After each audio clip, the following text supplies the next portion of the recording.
तर आज चालू मी दुर्गादेवी आणायला. आपल्या गावात मोठी दुर्गादेवी बसते ना बस. मी आणि सरपंच आपल्या गावचे नाही का आणि हे बाकीचे काका बस निघालो आता राळेगाव मध्ये झाले. आपली दुर्गा राळेगाव मध्ये बनवायला टाकली होती. बस आता राळेगाव मध्ये आलं तर काय म्हणता राळेगावचे पोट्टे हो.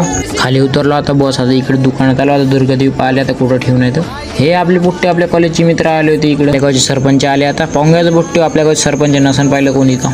आता हे हो आपल्या गावची दुर्गादेवी कशी सुंदर आहे खतरनाक. आता एक बस याचा एंट्रीचा व्हिडिओ काढला. पोट्टोचा व्हिडिओ एडिट केला टाकून आयडीवर पाहून घ्यायचो. आता आपल्या दुर्गादेवीत काम थोडं सजावटीचं राहिलं होतं ते तिकडे काम करत आहे. आई म्हणे विड्याच्या पाणी घेऊन येशील म्हणे. बस आता पैसे तर काय आपण घेऊन हिंडत नाही. फोन पे आहे आपल्याकडं. बस त्याला 20 रुपये द्या म्हणलं. साईडच्या काकाजी म्हणलं आपल्याला इकडे पाणीवाल्याचे 20 रुपये द्यायचे आहे म्हणलं. आता ऑल टोटल आपल्या दुर्गादेवीचं काम झालं होतं. आपले सरपंच काका इकडे दुर्गादेवीची पूजा करत होते. आता पूजा झाली. आता दुर्गादेवी दुकानातून उचलली. बस आता गाडीत टाकायची दुर्गादेवी तयारी सुरू आहे. आता हे पोट्टे भेटले होते आपले फॅन. साईडच्या गाडीत बसून आले होते. दुर्गादेवीने आले. हॅट शेरखानले चढला होता आपल्या खतरनाक पैकी आणि बस